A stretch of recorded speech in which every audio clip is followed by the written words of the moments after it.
The council chamber stretched high above the gathered delegates.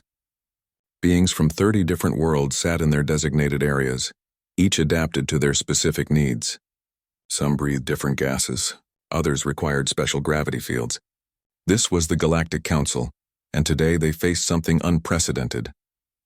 Ambassador Takor adjusted his 4 primary eyes to focus on the display screen. His insectoid body clicked nervously as images of a blue-green planet rotated before them. The world looked beautiful, almost peaceful, but the data told a different story. Class 12 Death World, the science officer announced. Her voice carried through translation devices to every species present, one of the most hostile planets we have ever catalogued. Murmurs spread through the chamber. Class 12 was rare. Only 3 other worlds in the known galaxy held that terrible classification. The gravity is 50% higher than galactic standard, the officer continued. The temperature swings from extreme cold to extreme heat. The planet experiences violent storms, earthquakes, and volcanic eruptions regularly. The native life forms are aggressive predators. Diseases are abundant. The ocean covers most of the surface and contains creatures that could swallow our largest ships. Surely nothing intelligent could evolve there, someone said. That's what we thought, Takor replied, standing up. His 6 legs carried him to the center of the chamber. But 3 months ago, we detected faster-than-light communication signals from this world. They call it Earth, and it is inhabited by a species that calls themselves humans. The chamber erupted in shocked conversation. FTL communication meant advanced technology. Advanced technology meant civilization. But how could civilization exist on such a nightmare world? We sent a first contact team, Takor said. I led it personally. What we found defies everything we know about survival. The screen changed to show a human city. Massive buildings of metal and glass reached toward the sky. Millions of beings moved through the streets. Strange vehicles flew through the air. Above the planet, space stations orbited in perfect formation. There are 11 billion of them, Takor said quietly. 11 billion. They have colonized their moon. They are building settlements on the neighboring planet they call Mars. They have created art, music, literature, and science. They don't just survive on their death world. They thrive. High Counselor Vexthren rose from his seat. His scales gleamed under the chamber lights. This is disturbing news. A species that evolved on such a world must be incredibly dangerous. We should establish a quarantine zone immediately. That was my first thought too, Takor admitted. But then I spoke with them. The screen showed a human female in a blue uniform. She stood tall with dark hair pulled back from her face. Her brown eyes looked directly at the camera with intelligence and confidence. This is Captain Sarah Chen, Takor said. She was assigned as our liaison. During our first meeting, I asked her how humans survive such a terrible world. Do you know what she said? She laughed. She actually laughed and said Earth was mild compared to its past. She told me about ice ages that covered the entire planet, about extinction events from space rocks, about supervolcanoes and periods when the air itself was poison. Takor paused, letting that sink in, and humans survived it all. Not by hiding in caves or running away. They adapted. They evolved. They became something we have never encountered before. What do you mean? Vexthren demanded. Let me show you, Takor said. The screen changed to show various scenes from Earth. Humans can run for hours without stopping. They chase their prey until it collapses from exhaustion. Most species in the galaxy are sprint hunters. Humans are pursuit predators. They never stop. More images appeared. They heal from injuries that would kill most of us. Broken bones mend themselves. Cuts heal and regenerate. They fight off diseases constantly. Their immune systems are so aggressive that they sometimes attack their own bodies by mistake. A new image showed humans eating. They consume toxins for pleasure. Capsaicin, alcohol, caffeine. These are poisons that cause pain or alter consciousness. Humans enjoy them. They put them in their food intentionally. The chamber had gone silent. Every delegate stared at the screen in disbelief. And their world shaped their thinking too, Takor continued. I asked Captain Chen about Earth's weather. She said it was a beautiful day. The temperature was 40 degrees. That would kill a Rixian in minutes. She said the wind was gentle. It would knock a Trellin off their feet. To humans, these things are normal. What are you suggesting, Ambassador?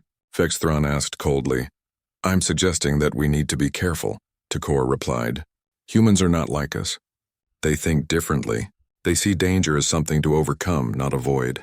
When I expressed concern about the radiation levels on their space stations, their engineer looked confused. He said they had shielding that reduced it to barely noticeable levels. Those levels would still be dangerous to most of us. Then we should definitely quarantine them, Vexthran insisted. A species this dangerous cannot be allowed to spread through the galaxy. Are they dangerous, though? Takor challenged. Or are they just different? In all my time with them, they showed only curiosity and kindness. They offered to share their technology. They asked to learn about other species. Captain Chen told me that humans had dreamed of meeting other intelligent life for thousands of years. She seemed genuinely excited that we exist. Before Vexthran could respond, alarms blared through the chamber. Red lights flashed. The science officer rushed to her console, her face going pale. What is it? Takor asked urgently. Distress signal from Talvara 4, she reported. It's the colony world and the Outer Rim. They're under attack. By who? Vexthran demanded. The officer's voice shook. The Krell swarm. Silence fell like a hammer. The Krell swarm was every species' nightmare. They were an ancient race that consumed entire worlds. They took no prisoners. They made no treaties. They simply attacked, destroyed, and moved on. No one knew why. No one knew how to stop them. How many ships? Takor asked. Reports say over 10,000 Krell bioships, the officer whispered. The colony only has minimal defenses. They have maybe hours before... She didn't need to finish. Everyone knew what happened when the Krell attacked. Assemble the defense fleet, Vexthran ordered. Every available ship. We must respond immediately. That will take hours, someone protested.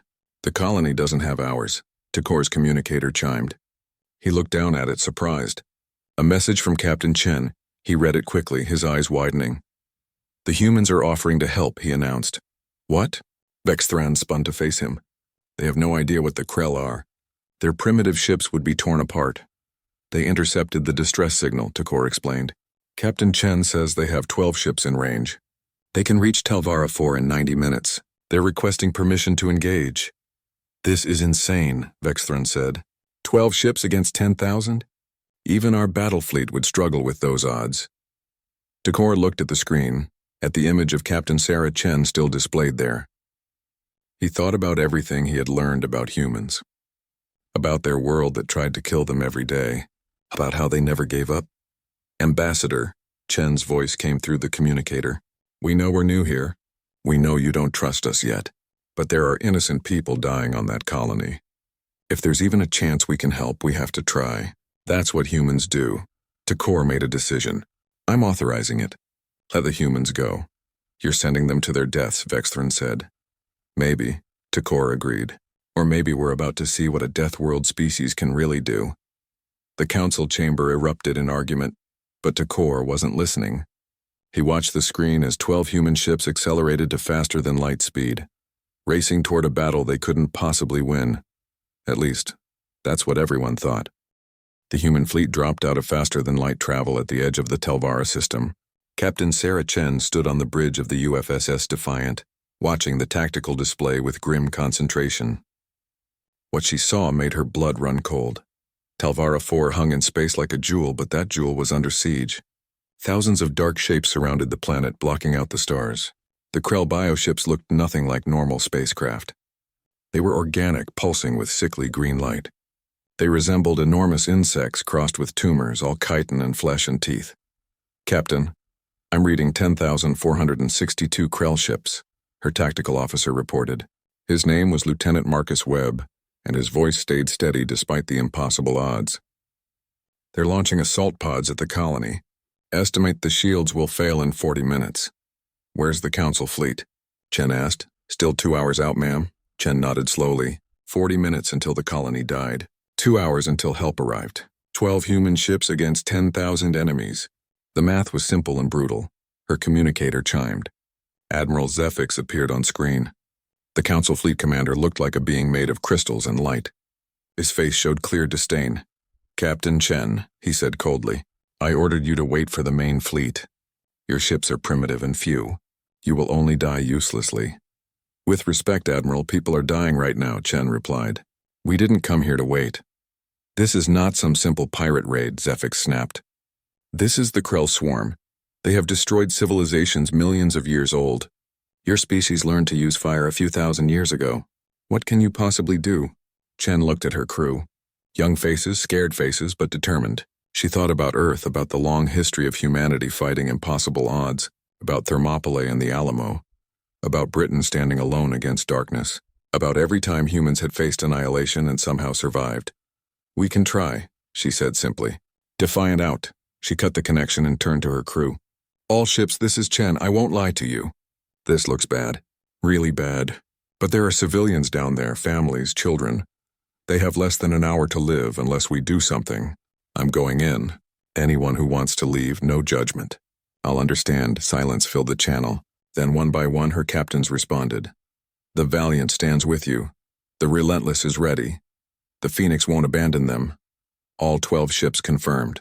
Not one ran. Chen felt fierce pride surge through her chest. Then let's show these bugs what humans can do, she said. Attack pattern Delta 7. Go loud, go fast, and make them bleed for every inch. The human fleet accelerated toward the planet.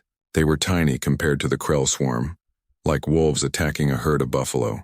But wolves didn't need to win. They just needed to cause enough chaos to disrupt the hunt. The Krell noticed them immediately. 1,000 bioships peeled away from the planet to intercept. They moved in perfect formation, like a single organism rather than individual ships. Incoming, Webb reported. They're launching biological torpedoes. Evasive maneuvers, Chen ordered. All-point defense online. Show them we're not easy prey.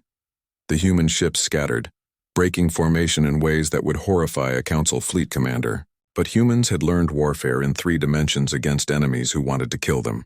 They dove, spun, and weaved through space like dancers. The biological torpedoes were alive. They tracked the human ships, adjusting course, hunting. But human point defense systems filled space with bullets and lasers. The torpedoes exploded in bursts of green ichor. Target their formation center, Chen commanded. Railgun batteries full spread.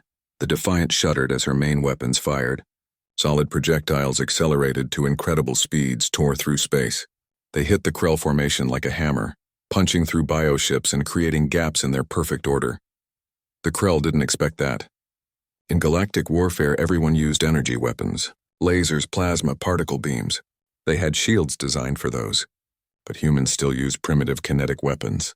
Chunks of metal moving fast enough to tear through hull plating like paper. They're confused, Webb said with satisfaction. Their formation is breaking. Good, Chen replied. Now let's make them angry. All ships full burn toward the planet. Make them chase us. The human fleet rocketed toward Telvara 4. The Krell swarm pursued, thousands of bioships streaming after 12 tiny vessels. It looked like suicide. Admiral Zephyx would call it reckless madness. He would be right. But it was exactly what Chen wanted. Entering the orbital defense grid, Webb reported. The colony still has some automated platforms active. Signal them, Chen ordered.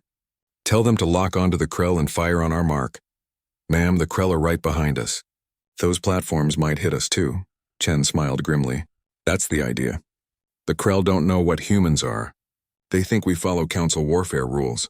Time to teach them that humans fight dirty when we have to. The human ships dove toward the planet. The Krell followed like a swarm of locusts. At the last possible second, Chen gave the order. Now, all ships break and scatter. The human fleet split apart. Ships dove in 12 different directions at full thrust. The Krell formation couldn't adjust fast enough. They flew straight into the orbital defense grid's firing cone. Colony defenses opened fire. The automated platforms unleashed everything they had. Missiles, lasers, and railguns lit up space. The Krell, packed together in pursuit, took the full force of the barrage. Hundreds of bioships exploded. Green ichor and chitin debris filled the orbital space. Direct hit, Webb shouted. We got at least 300 of them. Regroup and hit them again, Chen ordered. Target their assault transports. If we can stop the ground invasion, the colony might hold until the fleet arrives. The battle became chaos. Human ships danced through the debris field, targeting the larger Krell transports trying to land troops. They used every trick humanity had learned through thousands of years of warfare. Ambush tactics, false retreats, feints, and counterattacks. One human ship, the Resolute, took heavy damage. Its captain, Commander Park, didn't retreat. Instead, he aimed his dying ship at a Krell transport carrier and increased to full thrust. Park, what are you doing? Chen demanded. Buying time, ma'am, Park replied calmly. My reactor's critical anyway. Might as well make it count. Tell my wife I love her. The Resolute crashed into the Krell carrier at full speed. The explosion lit up the entire battlefield, destroying the carrier and 20 nearby bioships. Chen felt tears on her cheeks, but she couldn't stop now. "Make it count, Commander. All ships press the attack. Don't let his sacrifice be for nothing." For 38 minutes, 12 human ships fought 10,000 Krell. They shouldn't have lasted 38 seconds, but they used every advantage, every trick, every ounce of desperation and courage they had. When Admiral Zefix's fleet finally arrived, he found a battlefield transformed. The Krell were in disarray, their perfect formations broken. 3,000 bioships destroyed or damaged. The orbital assault had stalled completely, and 11 human ships still fighting, battered and bleeding, but refusing to give up. "Impossible," Zefix whispered. His sensors showed him the human casualties. 60% of their crews dead or wounded. Ships held together by emergency repairs and pure stubborn will. By every rule of warfare, they should have retreated hours ago. But they hadn't.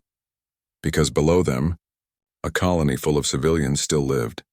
The Council fleet joined the battle, and together with the humans, they drove the Krell back.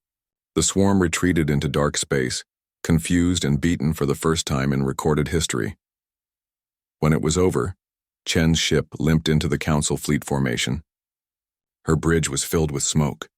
Half her crew was wounded, but they had won. Admiral Zefix's face appeared on her screen. He looked at her with something between horror and awe. "You are all insane," he said quietly. "Maybe," Chen replied tiredly, "but we saved them. You fight without honor, without rules. You sacrifice your own people. You use tactics that are savage and brutal." Chen thought about Commander Park, about the 300 crew members who had died today, about the colony below that would live because of them. "You call us savage because we fight to win," she said. "We fight because on our world losing meant extinction. Every human alive descended from survivors. We do whatever it takes to protect those who can't protect themselves. If that makes us savage, then we're savage." Zefix was silent for a long moment. Then he said, "The Council will debate this. Not all will see your actions as heroic." "I don't care how they see it," Chen said. "I care that we saved lives today." Somewhere in deep space, the Krell Queen received reports of the battle.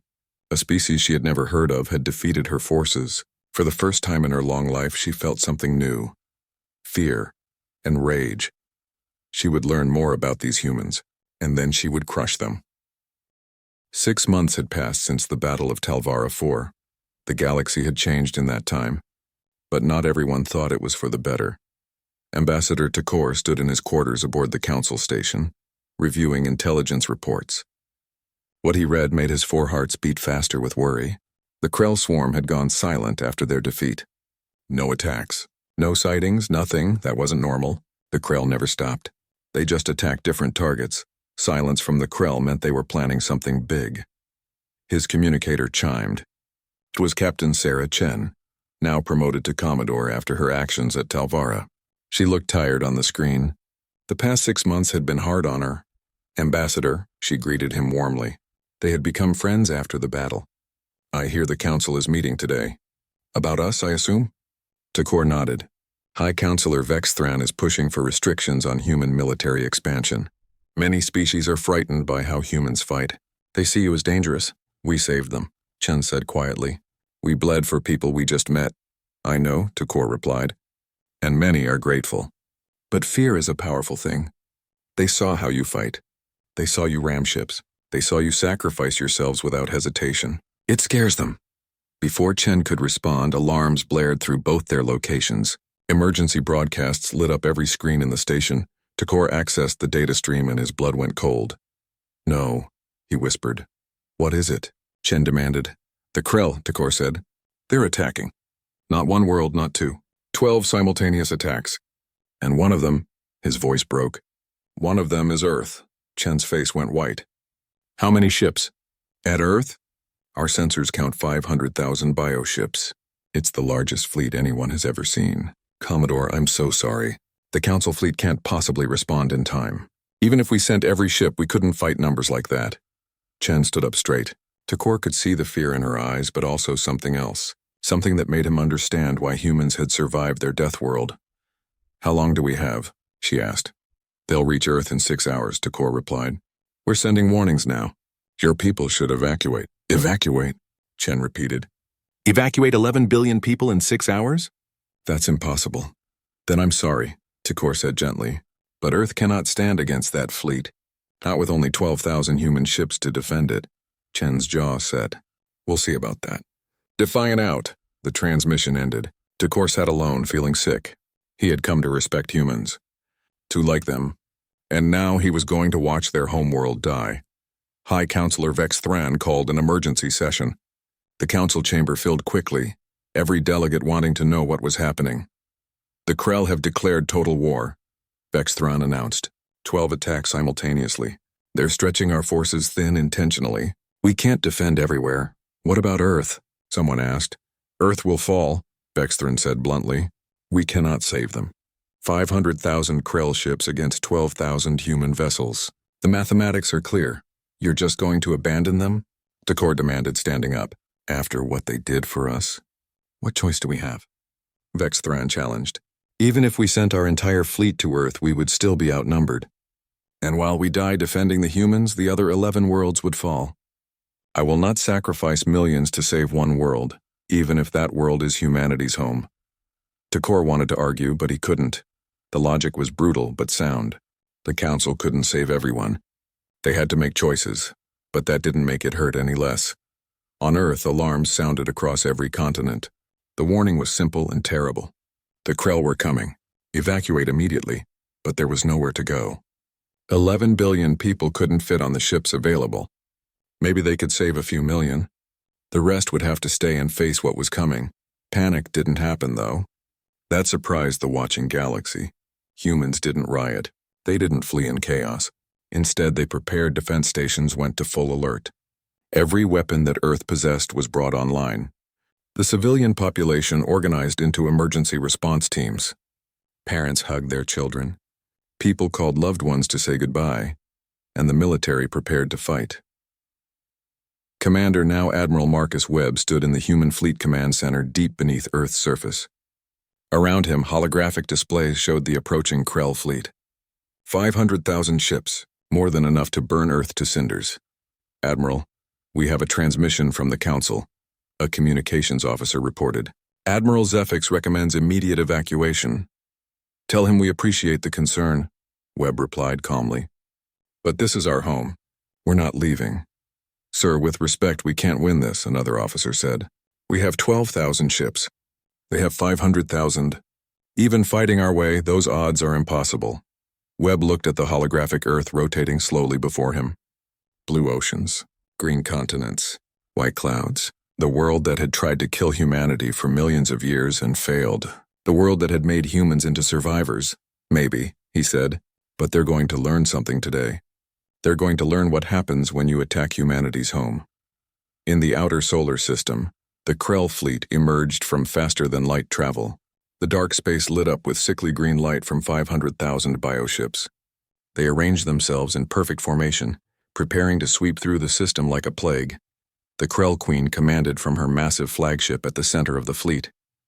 She was ancient and terrible, a creature that had destroyed 1,000 worlds, but humans meant nothing to her. They were just another species to crush. Begin the attack, she commanded. Kill them all. The fleet advanced. They swept past Neptune, past Uranus, past Saturn. Human defense stations opened fire, but they were overwhelmed in minutes. The Krell didn't slow down. At Jupiter, a larger defensive line waited. Human ships, weapons platforms, and minefields. The Krell smashed through them like a hammer through paper. Humans fought desperately, but they were simply outnumbered. The galaxy watched the battle through long-range sensors. Many wept. The humans were fighting bravely, but it wasn't enough. Nothing could be enough against such overwhelming force. Mars fell next. The colonies there fought hard, but were overrun. The Krell were coming, and nothing could stop them. Finally, the Krell fleet reached Earth. The human homeworld hung in space. Blue and beautiful and doomed. Begin orbital bombardment, the Krell Queen ordered. Burn it clean. The fleet moved forward to surround Earth. This was standard Krell procedure. Surround the planet, bombard from orbit, then land ground forces to consume any survivors. But as they closed in, something strange happened. The space around Earth suddenly lit up with weapons fire, not from the expected defense stations, from everywhere. Every piece of debris, every satellite, every chunk of what looked like space junk, it was all weapons. All hidden. All waiting, it's a trap. One of the Krell commanders reported. The moon suddenly revealed itself as a massive fortress. Hidden batteries opened fire with devastating effect. The Krell, packed together as they surrounded the planet, couldn't dodge effectively. Hundreds of bioships exploded in the first seconds. Admiral Webb smiled grimly from his command center. They wanted to fight Earth. Now let them see what defending Earth really means. Every human civilization in history has protected its home with everything they had. We've had 6 months to prepare. Show them what we built, the battle raged. The Krell tried to press forward, but the sheer density of weapons fire was incredible. Earth had turned every orbital object into a gun. The asteroid belt had been mined. Every approach vector was covered in overlapping fields of fire. The Krell were taking losses they had never experienced before, but there were still 500,000 of them. Slowly, inevitably, they pushed forward. Human defense platforms died. Ships exploded. The moon fortress took heavy damage. Webb watched the tactical display as red markers representing human forces blinked out one by one. They were losing. Slower than expected, but still losing. "Admiral, we've lost 60% of orbital defense," an officer reported. Her voice shook. "They're going to break through." Webb nodded. He had known this would happen. The defenses could only do so much. "Send the signal," he ordered. A single message transmitted into deep space. 3 words that would change everything. "Cavalry is coming. High above Earth, space tore open." Not in one place, but in hundreds, thousands. Massive human warships emerged from faster-than-light travel, appearing in perfect formation around the Krell fleet. These weren't the ships the galaxy had seen before. These were new, bigger, heavily armed, and there were so many of them. Admiral Webb's face appeared on every screen, transmitted to every ship in the system, both human and Krell. "You wanted humanity's homeworld," he said quietly. "You thought we only had 12,000 ships. You were wrong. That was just our defense fleet, just the ships we used to protect our trade routes and colonies." More ships appeared. The count kept rising. 20,000, 30,000, 50,000. "You forgot something," Webb continued. "We told you Earth is a death world. We told you humanity evolved by surviving the impossible. What we didn't tell you is what that taught us." The human fleet completed its deployment. The Krell found themselves trapped between Earth's defenses and the massive human armada. The Krell Queen realized her mistake too late. Her fleet was trapped between Earth's defenses and the massive human armada that had appeared behind them. For the first time in her long life, she felt real fear. "All ships break formation and attack," she commanded. "Kill them all!" The Krell fleet tried to adapt, but they were designed to overwhelm weaker opponents.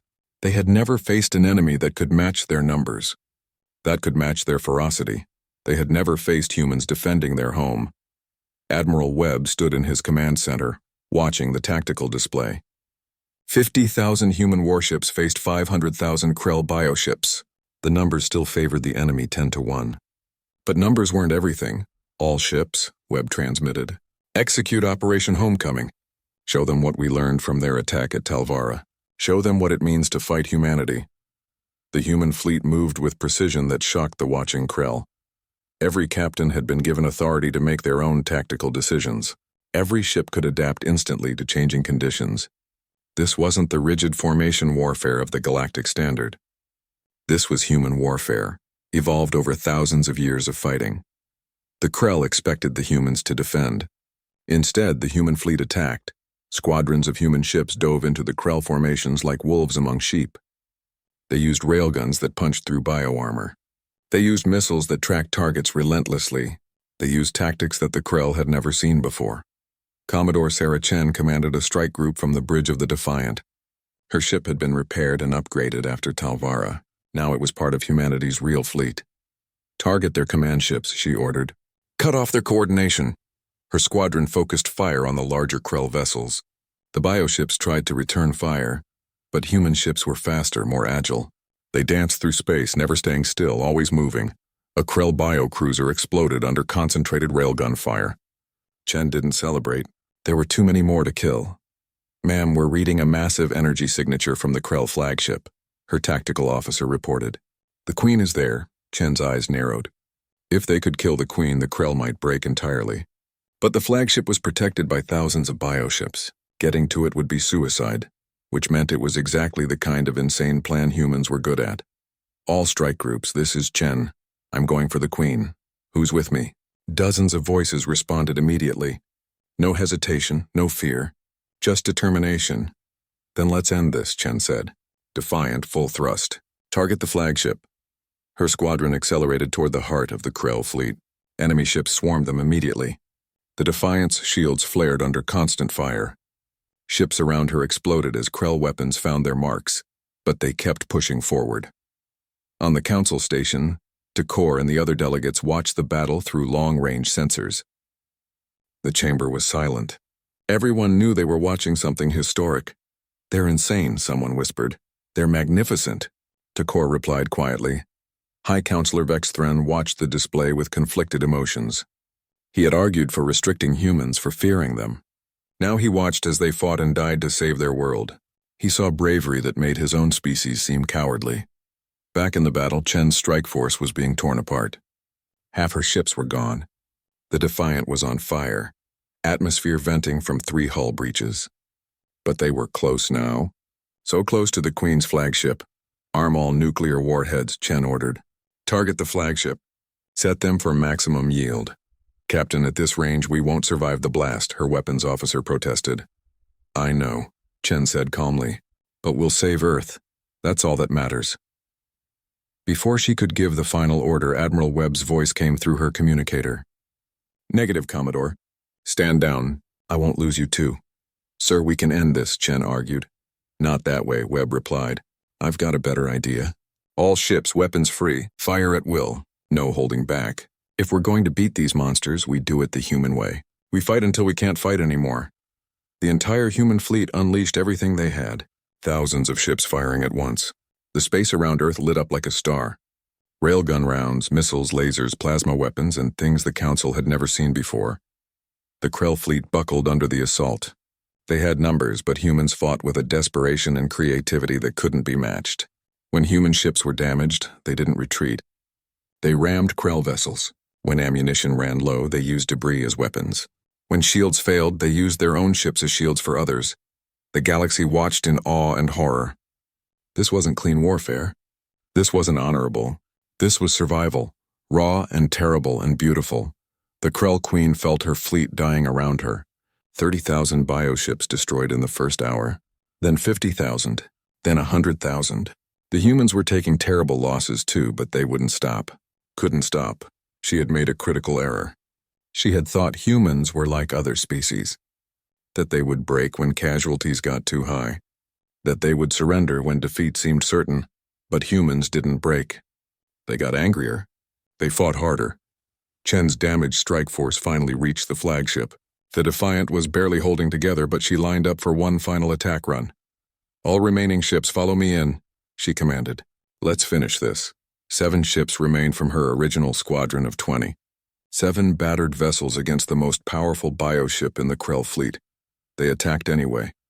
The Defiant shook as enemy fire tore through her hull. Systems failed. Crew members died at their stations. But Chen kept the ship on course, aimed directly at the flagship's central mass. Railguns at point-blank range, she ordered. All power to weapons. Forget the shields. Just kill that ship. At a distance measured in meters, the Defiant fired everything she had directly into the Krell flagship. The massive bioship's armor cracked. Green ichor sprayed into space. The Queen's ship shuddered and began to list. But it wasn't enough. The flagship was wounded but not dead. And the Defiant was out of ammunition. Chen made a decision. All hands abandon ship. Emergency pods now. Captain, what about you? Her crew demanded. Someone needs to fly this ship, she said. Now go, that's an order. As her crew evacuated, Chen locked the controls. She aimed the Defiant directly at the flagship's wound and increased to full thrust. The ship accelerated, picking up speed. This is Commodore Sarah Chen, she transmitted on all frequencies. To the Krell Queen, you came to our home. You tried to kill our families. You wanted to see what humans would do to protect what we love. I hope you're watching. The Defiant, burning and broken, crashed into the Krell flagship at full speed. The explosion was visible from Earth's surface, a new star blooming in orbit. When the light faded, the Queen's flagship was breaking apart. The massive bioship split in two, atmosphere and debris pouring from the wound. Admiral Webb watched from his command center, grief and pride warring in his chest. Then his sensors officer shouted, "Sir, emergency pod detected." "It's Commodore Chen!" Relief flooded through Webb. Chen had evacuated at the last second after setting the ship on autopilot. She was alive. The Krell fleet, seeing their Queen's ship destroyed, began to waver. Their perfect coordination broke. Ships started pulling back, confused and leaderless. "All ships, press the attack," Webb ordered. "Don't let them regroup." The human fleet surged forward. What had been a desperate battle became a rout. The Krell, for the first time in their history, retreated. Those ships that could escape jumped to faster-than-light speed and fled. Those that couldn't were destroyed or surrendered. When the smoke cleared, Earth remained, battered, burning in places, but alive. The human fleet had lost 20,000 ships. Millions of people had died. But they had won. On the council station, the delegates sat in stunned silence. They had just watched a death world species fight off the greatest threat the galaxy had ever known. Tekor stood up slowly. "The council must respond," he said. "We cannot let this stand without recognition. Humanity has saved not just themselves, but shown us all that the Krell can be beaten." High Counselor Vexthran, humbled by what he had witnessed, nodded. "Agreed. We owe them our gratitude, and our apology for doubting them." But elsewhere in the galaxy, the Krell Queen had survived. Her personal escape craft had fled the dying flagship. She floated in the darkness, nursing her wounds and her hatred. She had underestimated humans once, twice counting Telvara. She wouldn't make that mistake again. The war, she realized, was just beginning, and next time she would be ready. Next time she wouldn't attack Earth. She would attack the humans' new weakness, their compassion for other species. She would burn the council worlds one by one and draw the humans away from their fortress homeworld. And then, when they were spread thin trying to save everyone, she would strike. The Queen smiled, a terrible expression on her alien face. Humans had won this battle. But she would win the war. 3 months after the Battle of Earth, the galaxy had changed. Humanity was no longer an unknown species from a death world. They were heroes who had defeated the Krell swarm. Ships flew with both council and human flags. Trade flourished. Cultural exchanges began, but not everyone was happy. High Counselor Vexthran stood before the council assembly, his scales gleaming under the chamber lights. His speech was carefully prepared. "Humanity has proven brave," he said, "but we must ask ourselves a difficult question. A species that fights with such ferocity, that sacrifices so easily, that refuses to follow the accepted rules of warfare, can we truly trust them with power?" Murmurs spread through the chamber. Fear still lingered in many hearts. "I propose restrictions," Vexthran continued. "Limits on human military expansion. Observers on human ships. We must ensure that the species that saved us doesn't one day threaten us."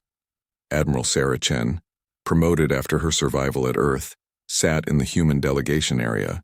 She listened with growing anger. After everything humanity had sacrificed, they were still feared. Ambassador Tekor leaned close to her. "Don't let him provoke you," he whispered. "He's afraid, that's all." Before Chen could respond, alarms blared throughout the station. Emergency lights flashed. "The chamber erupted in chaos. What's happening?" Vexthran demanded. The science officer's voice came through speakers, panicked and shaking. "Krell attack! Multiple locations. They're hitting 12 different council worlds simultaneously." Chen's blood went cold. 12 worlds! Just like before. But this time, Earth wasn't the target. The tactical display showed the attacks. Red markers appeared across known space. One of those markers sat directly over Tekor's homeworld. "Urethan," Tekor whispered, his voice breaking. "My home, my family." Chen grabbed his arm. "We'll save them." "How?" Vexthran interrupted. "Our fleet is scattered. It would take days to organize a response. Those worlds will fall long before we can help them." Chen stood up, her voice cutting through the panic. "The human fleet can respond. We have ships positioned throughout this sector. We can be at those worlds in hours." "No," Vexthran shouted. "We don't want your help." "We don't need your savage tactics. My people are dying," Tekor yelled back. "I don't care about your pride." Chen watched the argument escalate. She knew what Vexthran was afraid of. He feared that if humans saved the council again, humanity would gain too much influence. Too much power. But she also saw the red markers on the display. Billions of lives hung in the balance. She made a decision. Admiral Webb, she transmitted to Earth. Deploy the fleet. All available ships to the attack sites. Authorization Chen Alpha 7. Commodore, you don't have authority to deploy without Council approval, Webb responded. Then court-martial me later, Chen replied. Right now people are dying. We're going to save them. That's what humans do. She looked directly at Vexthran. You can arrest me afterward if you want, but I won't stand by and let innocent people die because of political games. Webb's voice came back after a moment. Fleet deploying. We'll be there. The human fleet moved with incredible speed. Ships that had been on patrol or conducting exercises immediately broke off and accelerated toward the attacked worlds. They didn't wait for orders. They didn't debate. They simply went. Takor's homeworld of Irithan was a beautiful planet, covered in crystalline forests that sang in the wind. Now those forests burned under Krell bombardment. The Defiant dropped out of faster-than-light travel above Irithan with 20 other human ships. Chen watched the tactical display. 5,000 Krell bioships surrounded the planet. The local defense force was being overwhelmed. This is Commodore Chen to all ships, she transmitted. Remember, we're not just fighting for victory. We're fighting to protect our friends. Make every shot count. The human ships engaged the Krell with practiced efficiency. They had learned from the Battle of Earth. They knew Krell tactics now. Knew their weaknesses. But something was different this time. Ma'am, we're receiving transmissions from the surface. Her communications officer reported. The local military is asking for tactical coordination. Chen smiled. Put me through. A Irithan commander appeared on screen, his crystalline features reflecting emergency lights. Human ship, this is Commander Zix. We've studied your tactics from Earth. We want to fight alongside you, not behind you. Teach us. Gladly, Chen replied. First lesson, the Krell expect everyone to follow standard warfare protocols. Let's show them what happens when we don't. For the next 6 hours, humans and Irithans fought side by side. Chen's crew worked with the local forces, coordinating attacks, sharing strategies. The humans taught the Irithans pursuit tactics and ambush techniques. The Irithans taught the humans how to use their planet's magnetic fields to disrupt Krell bioships. It was messy. It was improvised. It was exactly the kind of warfare humans excelled at. Across the galaxy, similar scenes played out. On every attacked world, human ships arrived. And on every world, they didn't fight alone. They fought alongside the locals, teaching, learning, and adapting. On Vexus Prime, human Marines showed the insectoid defenders how to use hit-and-run tactics. On Telvara 4, the colony humans had saved months ago returned the favor, fighting beside their rescuers. On world after world, a pattern emerged. Humans didn't just bring weapons, they brought hope. The Krell Queen watched the battle reports from her hidden base in dark space. She had planned this carefully. Spread the humans thin, force them to protect everyone, wear them down. But something was wrong. The humans weren't losing, and neither were the council species fighting alongside them. Impossible, she hissed. They should be exhausted, outnumbered, broken. Her tactical advisor, a scarred Krell warrior, studied the data. My queen, the humans are not fighting alone anymore. They've taught the council species their tactics. Coordinated defense, shared resources, unity. The queen's rage grew. Unity. That was something the Krell had never faced. Every species they had fought before fought alone in isolation. Humans had changed that. Gather the fleet, she commanded. All of it. Every bioship we have. We end this now. We strike at Council Prime itself, their capital. Force the humans to choose between defending the Council or defending their own worlds. And if they try to defend both, then we destroy them all, the Queen said. The largest Krell fleet ever assembled began moving toward Council Prime. 5 million bioships. Everything the Krell had left. Admiral Webb received the intelligence report in his command center on Earth. His face went pale as he read the numbers. 5 million, he said quietly. They're not playing anymore. They're going for total victory. Commodore Chen appeared on his screen from Irithan. Her uniform was scorched and her face was dirty, but her eyes were bright. We saved them, Admiral, she reported. All 12 worlds held. We lost 3,000 ships, but every colony survived. Good work, Commodore, Webb replied. But we have a bigger problem. He transmitted the intelligence. Chen's expression hardened as she read it. 5 million ships headed for Council Prime, she said. That's more than we can handle, even with the full fleet. I know, Webb said. But we're going anyway. Because that's what humans do. On the council station, the delegates had received the same intelligence. Panic filled the chamber. 5 million Krell ships. Nothing could stand against that. High Counselor Vexthran stood at his podium for once at a loss for words. His worst nightmare was coming true. Takor stood up. His people had just been saved by humans. His homeworld lived because Chen had ignored orders and deployed anyway. We should run, Vexthran said quietly. Evacuate Council Prime, scatter across the galaxy. It's our only chance. No, Takor said firmly. Everyone turned to look at him. The humans taught me something, Takor continued. When Chen deployed to save Irathan, she didn't ask permission. She didn't wait for approval. She just did what was right. She fought not because she hated the Krell, but because she loved us. Loved people she barely knew. That's humanity's true power. He looked around the chamber at the frightened faces. We've spent months debating whether to trust humans, whether to restrict them, whether to fear them. And all that time they've been protecting us. Fighting for us, dying for us. Takor's voice grew stronger. The humans showed us that survival isn't about following rules. It's about standing together, fighting for each other, never giving up no matter the odds. If they can do that, after evolving on a world that tried to kill them every day, then so can we. Slowly, delegates began standing. First one, then another, then dozens. We stand with humanity, Takor declared. Every ship, every species. We fight together or we fall together. Vexithran looked around the chamber. He saw determination replacing fear. He saw species that had never cooperated before now pledging to fight side by side. And he realized Chen had been right. Humanity's true power wasn't their weapons or their tactics. It was their ability to inspire hope in others. Very well, Vexthran said, his voice heavy. Assemble the fleet. All of it, every council ship. We make our stand at Council Prime. The message went out across the galaxy. The Krell were coming with everything they had, and the galaxy would meet them with everything it had. Human ships. Council vessels. Species that had been enemies for generations now flew together under one banner.